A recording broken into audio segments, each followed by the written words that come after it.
वैसे जरूरी नहीं है, लेकिन वीडियो को लाइक या फिर डिसलाइक करने की कोशिश जरूर किया करें। तो जैसे इस मूवी का स्टार्ट होता है, हमें मूवी का मेन कैरेक्टर सियोंग दिखाया जाता है और उसकी बेटी का बर्थडे होता है। इसीलिए सियोंग की मदर उसे कुछ पैसे देती है ताकि वो अपनी बेटी को डिनर पर ले जा सके। लेकिन अब सियोंग को और पैसों की जरूरत होती है, तो इसीलिए वो अपनी मदर का एटीएम कार्ड चुरा लेता है। इसके बाद वो अपनी मदर के सारे पैसे चुरा लेता है और पैसों को वो लगा देता है हॉर्स राइडिंग में, और इस गेम में वो 4 मिलियन वॉन जीत जाता है। अब सियोंग ने एक कंपनी से बहुत सारे पैसे उधार ले रखे थे, तो इसीलिए वही लोग उसके पीछे पड़ जाते हैं। इसके बाद वो सियोंग को पकड़ ही लेते हैं और वो उसे काफी मारते हैं। और जब सियोंग उनके पैसे लुटाने के लिए अपने पॉकेट्स चेक करता है, तो वो देखता है कि उसके पास तो पैसे हैं ही नहीं, यानी वो वाले पैसे जिसने हॉर्स राइडिंग में जीते थे। और तब उसे याद आता है कि जब वो इन लोगों से बचकर भाग रहा था तो वो एक लड़की से टकरा गया था, तो जरूर उसी लड़की ने ही उसकी जेब काट ली। अब क्योंकि सियोंग के पास पैसे तो होते ही नहीं, तो इसीलिए वो लोग उसे 1 महीने का और टाइम देते हैं जिसमें कि वो उनके पैसे लौटा दे। इसके बाद सियोंग कुछ पैसों का अरेंज करता है और अपनी बेटी को डिनर पर ले जाता है। इसके बाद सियोंग जल्दी से स्टेशन पर पहुंचता है, लेकिन अनलकीली उसकी ट्रेन तो मिस हो गई थी। और जब सियोंग वहाँ पर बैठकर ट्रेन के आने का वेट कर रहा था कि तभी अचानक से उसके पास एक आदमी आता है, और ये अननोन पर्सन था, यानी सियोंग उसके बारे में कुछ नहीं जानता था। फिर वो अननोन पर्सन सियोंग को कहता है कि मैं तुम्हारे साथ एक गेम खेलना चाहता हूँ। वो सियोंग को कहता है कि अगर तुम इस गेम में जीत गए तो मैं तुम्हें 1 लाख वॉन दूंगा। तब इतने सारे पैसों का सुनकर सियोंग ये गेम खेलने के लिए एग्री हो जाता है। इसके बाद सियोंग काफी मार खाने के बाद ये गेम जीत जाता है, यानी वो 1 लाख वॉन हासिल कर लेता है। इसके बाद वो अननोन पर्सन सियोंग को एक कार्ड देता है, ये कहते हुए कि अगर तुम और पैसे जीतना चाहते हो तो इस कार्ड पर जो नंबर लिखा हुआ है उस पर कांटेक्ट करना। इसके बाद सियोंग जब अपने घर जाता है तो उसकी मदर उसे कहती है कि तुम्हारी बेटी अगले साल अपने स्टेप फादर के साथ यूएस में शिफ्ट हो रही है। यहाँ पर हमें ये पता चलता है कि सियोंग की डिवोर्स हो गई है और उसकी वाइफ ने दूसरी शादी भी कर ली है। लेकिन सियोंग कभी भी ये नहीं चाहता था कि उसकी बेटी उससे दूर जाए, लेकिन उसे बहुत सारे पैसे चाहिए होते हैं अपने बेटी की कस्टडी वापस लेने के लिए, तो इसीलिए सियोंग उस कार्ड वाले नंबर पर कॉल करता है। इसके बाद सियोंग को एक गाड़ी में लाया जाता है जहाँ पर और भी लोग थे, लेकिन फिर उन सारे लोगों को बेहोश कर दिया जाता है। और जब उन सब लोगों की आंख खुलती है तो वो खुद को एक फैसिलिटी में पाते हैं जहाँ टोटल 456 लोग थे, और वो वहाँ पर एज अ प्लेयर थे क्योंकि उन सबको एक यूनिफॉर्म भी पहनाया हुआ था। इस फैसिलिटी का होस्ट यानी लीडर एक आदमी था जो कि फ्रंट मैन था वहाँ पर, और वो सब पर नजर रख रहा था। अब यहाँ पर एक कॉमन चीज थी कि जितने भी लोगों को वहाँ पर लाया गया था उन सब ने कर्जे लिए हुए थे बहुत ज्यादा। सियोंग वहाँ पर प्लेयर नंबर 1 से मिलता है जो कि एक बूढ़ा आदमी था। उस बूढ़े आदमी को ब्रेन ट्यूमर था, यही वजह थी कि वो यहाँ पर आया था क्योंकि उसकी लाइफ तो वैसे भी खत्म ही होने वाली थी। इसके बाद वहाँ पर 2 प्लेयर्स जिनमें लड़के का नाम सैबियोक और लड़के का नाम जैक होता है, उनके बीच फाइट होती है। अब यहाँ पर सैबियोक वही लड़की थी जो सियोंग के पैसे लेकर भाग गई थी, यानी उसी ने उसकी जेब काटी थी। सियोंग तो उसे देखते ही पहचान लेता है, इसीलिए वो अपने पैसे मांगने के लिए उसके पास जाता है। तभी वहाँ पर कुछ गार्ड्स आ जाते हैं जिन्होंने पिंक कलर का यूनिफॉर्म पहना था और उनके फेस अच्छी तरह से कवर्ड थे। गार्ड्स उन सभी प्लेयर्स को बताते हैं कि तुम्हें यहाँ पर टोटल 6 गेम्स खेलनी होंगी और जो इस गेम का विनर होगा उसे बहुत सारे पैसे मिलेंगे।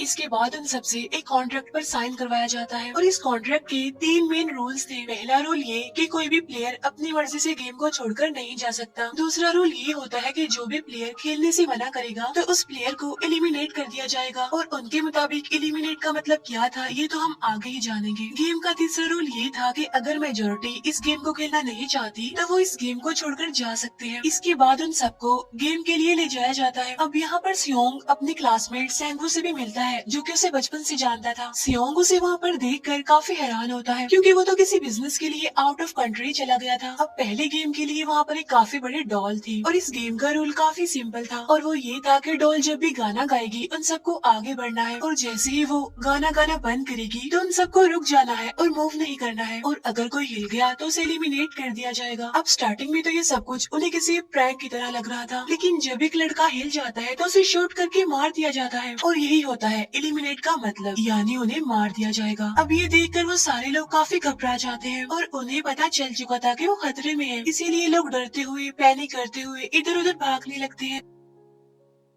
लेकिन अब क्योंकि गेम का रूल था, इसीलिए जो भी हिलता है उसे मार दिया जाता है और जितने भी सर्वाइवर होते हैं वो किसी न किसी तरह इस गेम को कंप्लीट कर ही लेते हैं। लेकिन जो लोग मर जाते हैं उनकी डेड बॉडीज को वहाँ से ले जाया जाता है और अब 456 प्लेयर्स में से सिर्फ 255 ही रह गए थे। अब क्योंकि वो सारे प्लेयर्स इतना ज्यादा डर जाते हैं कि अब कोई भी गेम खेलना नहीं चाहता था। लेकिन जैसा कि रूल नंबर 3 था कि अगर मेजोरिटी चाहे तो वो ये गेम स्किप कर सकती है, तो इसीलिए उनका लीडर यानी फ्रंटमैन वोटिंग करवाता है। लेकिन इससे पहले उन्हें प्राइज मनी दिखाई जाती है, यानी जो विनर को मिलेगी। लेकिन इन केस अगर कोई गेम को छोड़कर चला जाएगा तो ये सारे पैसे मरे हुए प्लेयर्स की फैमिलीज को मिल जाएंगे और ये prize money total 45 billion won होती है। इसके बाद वोटिंग करवाई जाती है जिसमें मेजोरिटी इस गेम को खेलना नहीं चाहती थी, तो इसीलिए गेम को यहीं पर स्टॉप कर दिया जाता है। लेकिन अगर कभी फ्यूचर में वो लोग चाहे तो इस गेम को रिज्वाइन कर सकते हैं। इसके बाद सभी लोगों को उनके घरों पर छोड़ दिया जाता है। नेक्स्ट डे सियोंग पुलिस स्टेशन जाता है और वहाँ पर वो पुलिस को सारी बात बता देता है। लेकिन उन लोगों को सियोंग की बातों पर यकीन नहीं होता और उल्टा वो लोग उसे पागल समझने लग जाते हैं। इसके बाद सियोंग उन्हें वही वाला कार्ड दिखाता है, लेकिन हैरान कर देने वाली बात तो ये है कि उस पर जो नंबर था वो रॉन्ग था। इसके बाद सियोंग जब घर जाता है तो उसकी मदर वहाँ पर नहीं होती। उधर सियोंग का क्लासमेट सेंगू अपनी मदर को छुप कर देख रहा होता है और तभी वहाँ पर सियोंग भी आ जाता है। यहाँ पर सेंगू अपसेट होते हुए सियोंग को बताता है कि मेरे ऊपर 6 बिलियन का कर्ज है। वो बताता है कि मैंने क्लाइंट्स के पैसे लेकर स्टॉक मार्जिन में लगा दिए थे, लेकिन अनलकीली वो सारे पैसे डूब गए। और तभी सियोंग के पास हॉस्पिटल से कॉल आती है। सियोंग की मदर का पाँव काफी इंजर्ड था, लेकिन डायबिटीज का ट्रीटमेंट ना होने की वजह से उनकी चोट और ज्यादा बढ़ गई। तब डॉक्टर सियोंग को बताते हैं कि तुम्हारी मदर का ट्रीटमेंट हो सकता है, लेकिन इसके लिए हमें इनका पाँव काटना होगा। लेकिन इस ऑपरेशन में बहुत सारे पैसे लगने वाले थे। लेकिन जाहिर सी बात है सियोंग के पास इतने पैसे तो होते नहीं। इवन उसने तो अपनी मदर के इंश्योरेंस के पैसे भी उड़ा दिए थे। तब इसीलिए सियोंग पैसे मांगने के लिए अपनी वाइफ के पास जाता है, लेकिन उसकी वाइफ उसे पैसे देने से इनकार कर देती है। फिर उसकी वाइफ अपने हस्बैंड को बताती है कि सियोंग आया था पैसे मांगने के लिए और तभी उसका हस्बैंड सियोंग को पैसे देने आता है। साथ साथ उसे ये भी कहता है कि मेरी फैमिली से दूर रहो। लेकिन सियोंग उसे मारने लगता है और तभी उसकी बेटी भी वहाँ पर आ जाती है। इसके बाद सियोंग का एक फ्रेंड अपने बॉस के पास पैसे मांगने जाता है, लेकिन उसका बॉस उसे पैसे देने से मना कर देता है, तो इसीलिए उन दोनों के बीच फाइट होने लगती है। इस फाइट के दौरान उसके बॉस का हाथ मशीन में आ जाता है, तो मौके का फायदा उठाकर सियोंग का फ्रेंड पैसे लेकर वहाँ से भाग जाता है। फिर इसके बाद सियोंग का फ्रेंड अपने घर आकर अपनी वाइफ को कहता है कि पहले फ्लाइट लो और जाओ यहाँ से। इसके बाद सईब्यूक एक एजेंट से मिलती है, क्योंकि उसने अपनी मदर को नॉर्थ एरिया से साउथ एरिया में लाना था। सईब्यूक वही लड़की जिसने सियोंग की जेब काटी थी, लेकिन यहाँ अपनी मदर को लाने के लिए सईब्यूक को बहुत सारे पैसों की जरूरत थी। अब सईब्यूक का एक छोटा भाई भी होता है जिससे उसने प्रॉमिस किया होता है कि मैं मदर को जरूर ले आऊंगी। इसके बाद हमें एक ऑफिसर दिखाया जाता है और इस ऑफिसर का भाई कुछ टाइम से मिसिंग था, इसीलिए वो ऑफिसर अपने भाई के घर जाता है, जहाँ उसे पता चलता है कि उसका भाई तो पिछले कुछ दिनों से अपने घर पर भी नहीं आया। और जब वो ऑफिसर घर को चेक कर रहा होता है तो उसे एक कार्ड मिलता है वहाँ पर, और इस ऑफिसर ने सेम ऐसा ही कार्ड पुलिस स्टेशन में सियोंग के पास भी देखा था, तो इसीलिए वो ऑफिसर सियोंग के पास जाकर उससे इस बारे में पूछता है, लेकिन सियोंग उसे कुछ नहीं बताता। इसके बाद सियोंग जब अपने घर जाता है तो उसे वो कार्ड दोबारा मिल जाता है वहाँ पर। अब सियोंग डिसाइड करता है कि वो दोबारा से उस गेम को ज्वाइन करेगा, इसीलिए सभी प्लेयर्स को एक शिप के पास ले जाया जाता है। इधर ही वो ऑफिसर भी गाड़ियों का पीछा करते हुए उस शिप तक आ जाता है। वो एक गार्ड को मारकर उसे पानी में फेंक देता है। इसके बाद उन सभी प्लेयर्स को एक आइलैंड पर मौजूद फैसिलिटी में लाया जाता है। अब यहाँ पर उन्हें जरा भी अंदाजा नहीं था कि अगला गेम कौन सा होगा और उसे कैसे खेला जाएगा। इसके बाद वो लोग अपनी अलग अलग टीम्स बना लेते हैं। रात को सईब्यूक और उसकी फीमेल फ्रेंड वॉशरूम जाते हैं। यहाँ पर सईब्यूक गार्ड्स की नजरों से बचते हुए उस फैसिलिटी को एक्सप्लोर करने लगती है। तभी वो देखती है कि गार्ड्स बड़े बड़े बर्तनों में कुछ बना रहे हैं,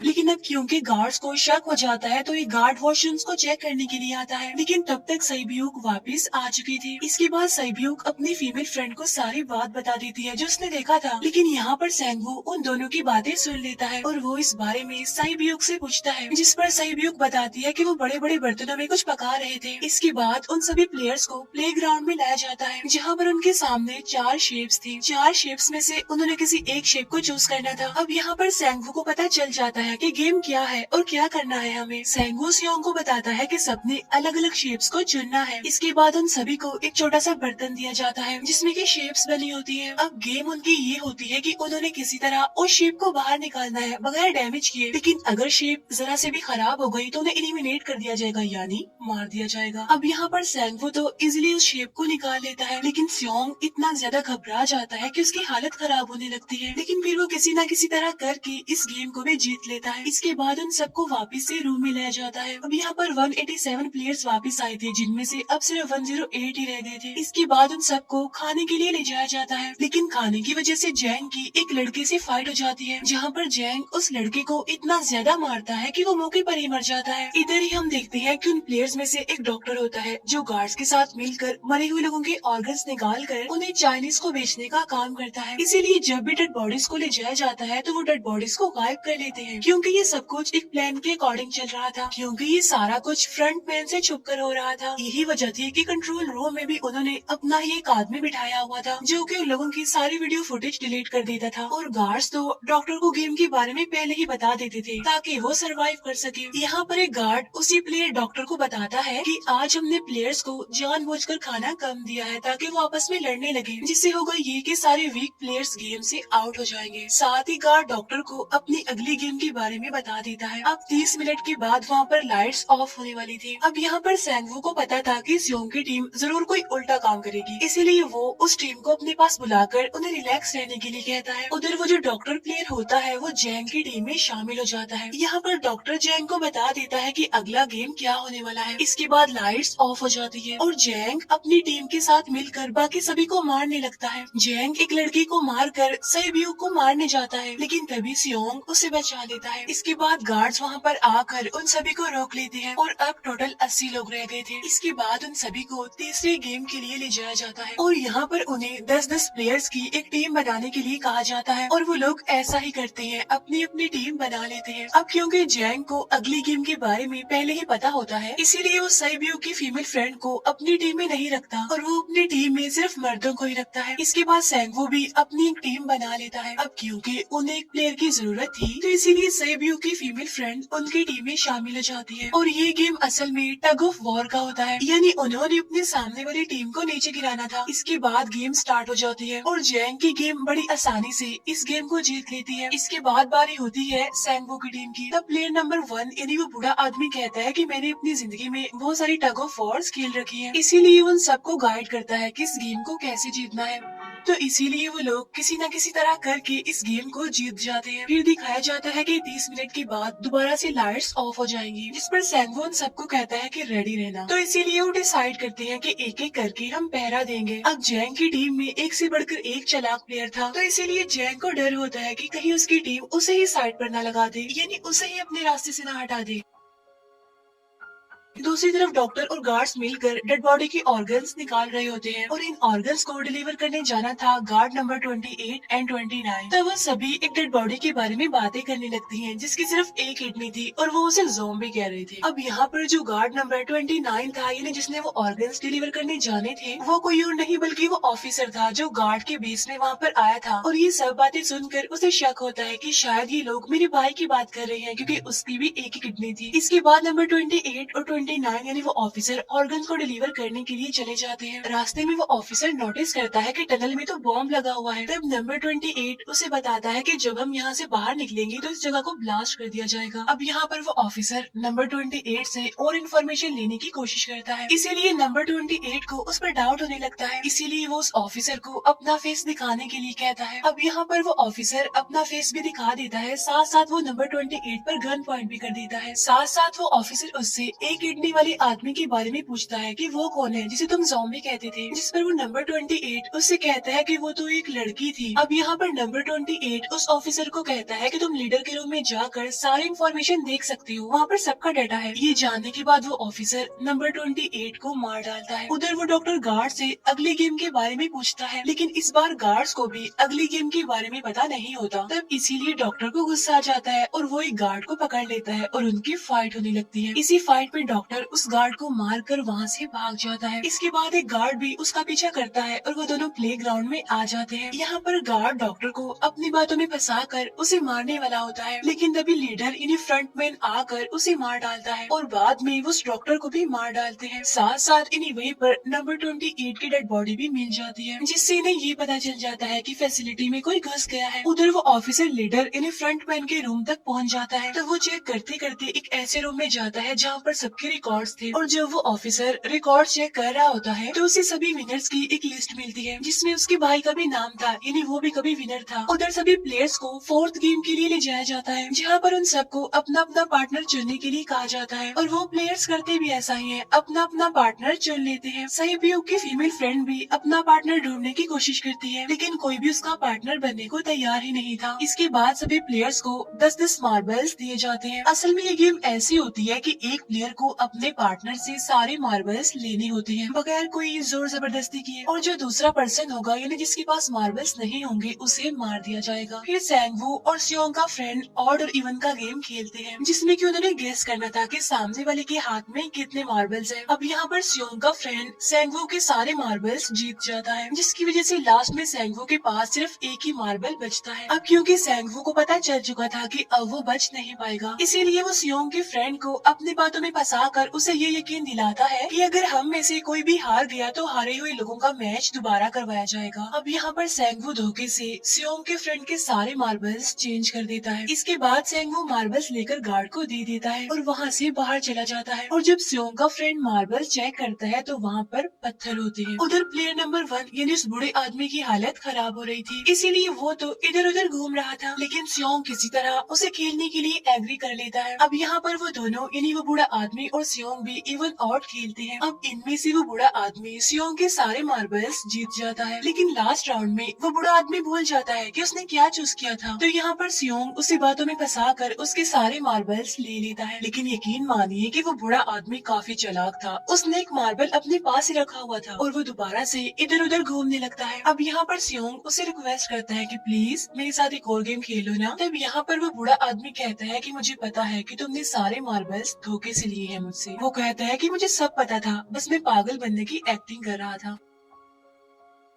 तभी सुनकर सियोंग को उस पर तरस आ जाता है और वो उसे ही सारे मार्बल्स दे देता है। उसके बाद सैब्यूक और उसकी फीमेल फ्रेंड भी गेम खेल रहे होते हैं। उनकी गेम ये होती है कि जो मार्बल्स को दीवार के ज्यादा करीब फेंकेगा वही जीतेगा। पहले सैब्यूक अपने मार्बल्स फेंकती है, लेकिन जब सैब्यूक की फ्रेंड की बारी आती है तो वो अपनी सारी मार्बल्स फेंक देती है। लेकिन जब सैब्यूक ये देख लेती है तो वो अपने फ्रेंड को दोबारा फेंकने के लिए कहती है, जिस पर उसकी फ्रेंड कहती है कि नहीं सैब्यूक, मैं बिल्कुल अकेली हूँ, मेरे पीछे तो कोई भी नहीं है, लेकिन अगर तुम्हें कुछ हो गया तो ये अच्छी बात नहीं है, तुम्हारे पीछे तुम्हारा छोटा भाई है, तुम्हारा वेट कर रहा है वो। और इसी वजह से सैब्यूक की फ्रेंड को मार दिया जाता है। इसके बाद उन सबकी डेड बॉडीज को वहाँ से ले जाया जाता है। इसके बाद वो सब वापिस से रूम में आ जाते हैं। यहाँ पर जैंग देखता है कि सैब्यूक की वो वाली फ्रेंड तो अभी तक जिंदा है, जो कि बड़ी आराम से बैठी हुई थी। अब यहाँ पर हमें पता चलता है कि सैब्यूक की ये वाली फ्रेंड जैंग की भी फ्रेंड थी, लेकिन अब क्योंकि उन दोनों के बीच किसी बात को लेकर क्लैश चल रहा था तो इसीलिए जैंग की वो फ्रेंड उसे बुली करने लगती है। इसके बाद फ्रंटमैन को एक डेड बॉडी के पास उस ऑफिसर का आईडी कार्ड मिल जाता है। तभी फ्रंटमैन को पता चलता है कि उसके सारे वीआईपीज आ चुके हैं, तो इसीलिए फ्रंटमैन उन्हें लेने के लिए चला जाता है। फिर सारे वीआईपीज को उनके रूम में लाया जाता है। इसके बाद फ्रंटमैन वीआईपीज के आने के बारे में एक और आदमी को जाकर बताता है, और यही आदमी मेन होता है, और ये कौन होता है हम ये आगे जानेंगे। फिर नेक्स्ट डे उन सबको 5वीं गेम के लिए लाया जाता है, जहाँ पर 1 से लेकर 16 तक नंबर पड़े होते हैं, और वो सभी प्लेयर्स अपना अपना नंबर ले लेते हैं। नंबर का मतलब ये था कि जो नंबर भी एक प्लेयर पर आएगा उसके मुताबिक ही उसकी बारी आएगी। अब यहाँ पर लास्ट में पहला और आखिरी नंबर रह जाता है, यानी 1 और 16। तो यहाँ पर सियोंग कंफ्यूज हो जाता है कि उसे कौन सा नंबर चूज करना चाहिए। अगर उसने पहला नंबर लिया तो वो फंसेगा और मरेगा, क्योंकि उसे नहीं पता कि गेम क्या है, और अगर लास्ट नंबर लेगा तो क्या पता उसकी बारी ही ना आए, टाइम कम रह जाए। और तभी वहाँ पर एक आदमी आ जाता है और वो सियोंग को कहता है कि मुझे पहला नंबर चाहिए, क्योंकि मैं अपनी जिंदगी में कभी भी फर्स्ट नंबर पर नहीं आया। फिर इसके बाद उन्हें गेमिंग रूम में लाया जाता है। अब इस गेम का रूल ये होता होता है कि दिए हुए टाइम में उन्हें ब्रिज की दूसरी साइड पर जाना है। अब इसके बीच में दो तरह के ग्लास लगे होते हैं, एक तो होता है आम ग्लास और एक होता है टेम्पर्ड ग्लास। आम ग्लास पर पाँव रखते ही वो टूट जाएगा और वो लोग नीचे गिर जाएंगे। इसके बाद गेम स्टार्ट हो जाता है और वो लोग एक एक करके मरने लगते हैं। फिर एक टाइम ऐसा आता है जब जैंग सबके सामने होता है और वो आगे ही नहीं बढ़ रहा होता। अब उनके पास एक ही रास्ता था, या तो वो आगे जाए या सारे ही मर जाएं। और तभी जैंग के सामने उसकी वही फ्रेंड आ जाती है जो उसे बुली कर रही थी, और वो जैंग को कहती है कि मैंने तुम्हें कहा था कि जिस दिन तुमने मुझे धोखा दिया मैं तुम्हें मार दूंगी। इसके बाद वो जैंग को पकड़ लेती है और उसे लेकर नीचे कूद जाती है, जिसकी वजह से उन दोनों की मौत हो जाती है। अब वहाँ पर एक आदमी था जो कि ग्लास कंपनी में काम करता था और उसे पता था कि टेम्पर्ड ग्लास कौन सा है, लेकिन जब फ्रंट मैन को इस बात का पता चल जाता है तो वो लाइट्स ऑफ करवा देता है ताकि वो ग्लास को पहचान ही ना पाए। अब लास्ट में एक ही स्टेप बचता है और उनके पास तो टाइम ही नहीं था, इसीलिए सेंगवू उस आदमी को धक्का दे देता है। तो यहाँ पर सेंगवू, सियोंग और सैब्यूक ब्रिज को पार कर लेते हैं, लेकिन ग्लास टूटने की वजह से उन्हें काफी चोट लग जाती है, खास तौर पर सैब्यूक को।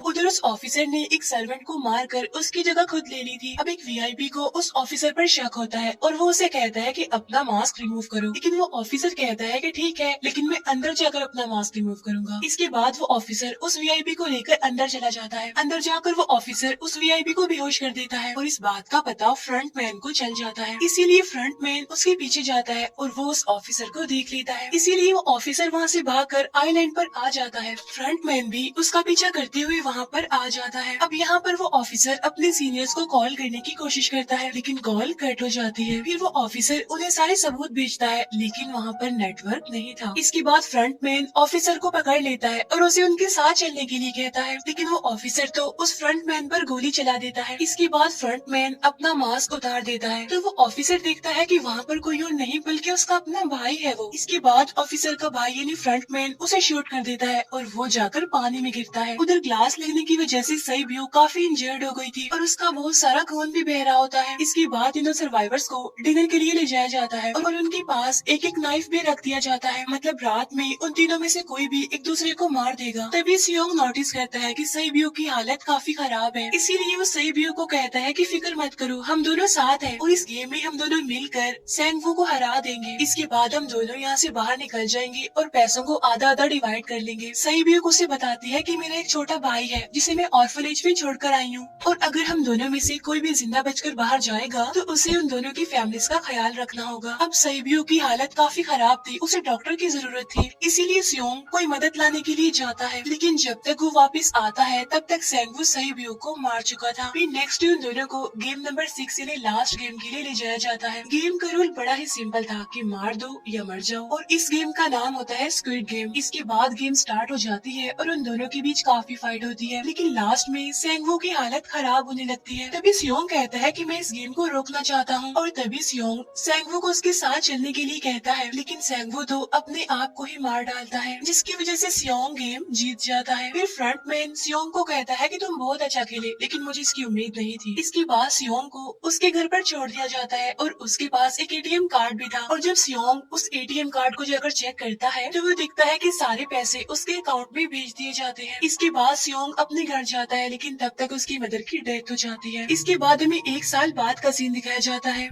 जहाँ पर हम देखते हैं कि सियोंग की हालत काफी खराब हो गई है, यानी वो काफी नशा करने लग गया है और उसने अब तक उन पैसों को हाथ तक नहीं लगाया। एक दिन एक फूल बेचने वाली औरत सियोंग के पास आती है और वो उसे सेम वैसा ही कार्ड देती है जिसमें एक एड्रेस लिखा हुआ था, और फिर सियोंग उस एड्रेस पर जाता है जहाँ पर उसे पता चलता है कि ये सारा किया धरा किसी और का नहीं बल्कि उस बूढ़े का है, प्लेयर नंबर 1 का, और वो अभी भी जिंदा है। यहाँ पर वो बूढ़ा आदमी सियोंग को बताता है कि मैं अपनी लाइफ से बोर हो चुका था और ये सारी गेम मैंने अपने क्लाइंट्स के साथ मिलकर बनाई ताकि मैं लोगों को मरता हुआ देखकर एंजॉय कर सकूं, लेकिन हाँ, हमने किसी को मजबूर नहीं किया था ऐसा करने के लिए, और मैंने गेम में इसीलिए पार्टिसिपेट किया क्योंकि गेम देखने से ज्यादा उसे खेलने में मजा आता है। वो कहता है जो पैसे तुम्हारे पास है वो मेरे ही हैं, और ये कहते ही उस बूढ़े आदमी की मौत हो जाती है। इसके बाद सियोंग सैब्यूक के छोटे भाई के पास जाता है और उसे लेकर वो जाता है सेंगवू की मदर के पास, और वो सेंगवू की मदर को कहता है कि इस बच्चे का ख्याल रखना, साथ साथ वो उसे एक बैग भी देता है जिसमें बहुत सारे पैसे होते हैं। इसके बाद सियोंग स्टेशन लोकेशन पर जाता है जहाँ पर उसे वही अननोन पर्सन मिलता है जो कि उसे मूवी के स्टार्ट में भी मिला था। यहाँ पर सियोंग उसका पीछा भी करता है लेकिन तब तक वो भाग चुका था। फिर सियोंग उस कार्ड वाले नंबर पर कॉल करता है और वो पूछता है कि तुम लोग कौन हो और लोगों के साथ ऐसा क्यों कर रहे हो, क्यों खेल रहे हो लोगों की जिंदगी से। लेकिन आगे से उसे रिस्पॉन्स आता है कि सियोंग, अगर तुमने जिंदा बचना है तो प्लेन में चढ़ जाओ। और इसी के साथ ही मूवी यहीं पर एंड हो जाती है। Thank you for watching.